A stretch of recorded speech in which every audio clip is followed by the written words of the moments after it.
lilani kodwa ningalili njengabantu abanganethemba ngoba ngokwenze njalo ningahle uThixo nimsole. Kule testament indala Mthembu ndizawukhangela kwaba abaprofeti bokuqala bane babizwa ngokuba zi-major prophet. Incwadi kaIsaya isahluko esikhulu ma-9 inhloko ndaba ithi ukuthelekiswa kukaYehova nezithixo zaseBhabheli. Ndizawubamba la mqolo wesine Mthembu wona wodwa ndogqibe ndisuke kule ndawo. Ndiyafunda ke kude kuse ebudaleni ikwandim kude kuse ezimvini ndiyakuntshatha emagxeni mna ndikwenzile mna ndiyakunithwala mna ndiyakunitshatha emagxeni mna ndinisize. Inkosi engibawo mayisikelele ilizwi lingekashunyayelwa nje ngoku nangona phakade. Amen. Kule ndawo Mthembu njengoba sendishilo uphakamisa ngexesha lirongo uyandazi ixesha ndiyaloyika. Ndafundiswa indoda eyalixabise kakhulu ixesha loo nto yandenza uba ndiloyika ixesha kwenzeka kungathiwa ndim lo umoshe ixesha kanti benimoshakele ngaphambili.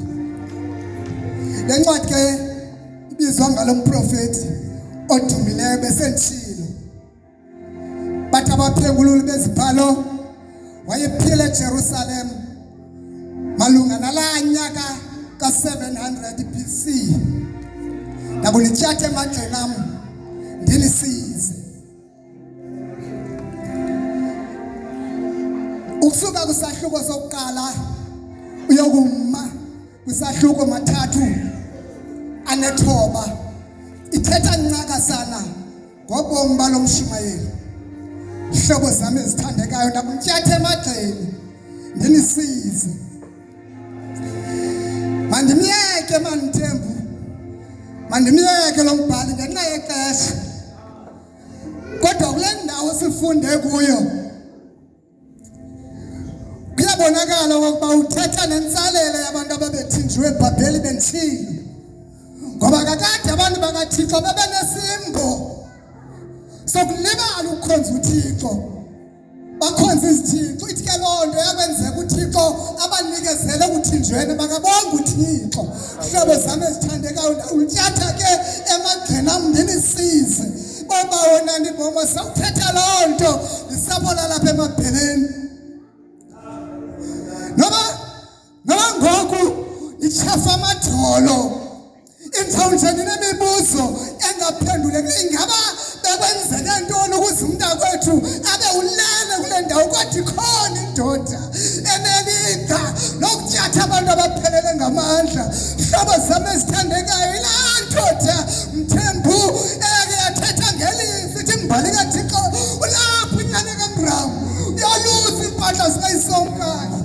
Hlobo zami ezithandekayo kufakele ilizwi Moses hamba ngoku ndikuthuma kuFaro. Ndawunthatha emagxeni am ke ndinisize.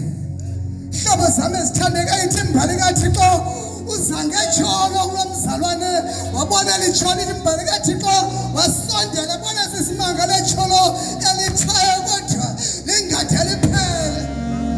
Ndawunthatha emagxeni ndinisize. Hlobo zami ezithandekayo ndiyayazi ngoku azifuni loo nto asifuni izayo silapha ngobuphi uzakhele. Hlobo zami ezithandekayo uThixo unaxesha. Hlobo zami kodwa ingxaki laziwa nguye baba wonani uba bendilazi bendabuya kulawo tshake ndithi Thixo khawume ngalo mzalwane ngoba ndivile kuthethwa ngaye uba ibingumntu le nto. Haleluya. Ndawunthatha emagxeni ndinisize. Ethi mbali kaThixo wazulisa umfo kaMramu. Ndawuthini na ukuthetha noFaro ndingakwazi ukuthetha nje ngoba kaloku ndilithintitha. Hlobo zami ezithande ukho umntakwenu oyahamba nawe athethe nawe. Ndawunthatha emagxeni ke ndinisize. Haleluya. Haleluya. Yandonzakalisa ixesha Mthembu. Yandonzakalisa. hawu man elixesha lakho lendozakalisa kodwa bendimamela apha njengoba kuthethwa ngabahlobo balapha emhlabeni. Umhlobo benihamba nobabini kodwa balapha uthi wawufumana injury akushiye. Sizonshiya nalo mhlobo ke ngoku uthi noba uwile akuthathe akubeke emagxeni wakhe ngoba ixa lakhe ibanzi. Mandiyeke Mthembu mani, mandiyeke kodwa phambi koba ndiyeke ndizawunika inkokheli nobinye indinga lenzwi likaThixo kunganikani bendithetha into yasemaqwathini apha. Ndizawunika umphathi noba mnye andinga lenzwi likaThixo asamkelela ufefe sigoduke. Ndinguthulani Mbizweni, ndilibele ukuzicela ndidla ngozicela kwezi ndawo ndihamba kuzo. Ndinguye umqwathi ozalwa phaa eCofimvaba kwindawo yakuLilaje. Ndihlala apha eKhayelitsha eSite C. Kwimbomo zayivuma ndizawunika utata okhoyo uba ukhona angqine nje apha elizwini, then ndizowunika wena mfundisi wam bakhangela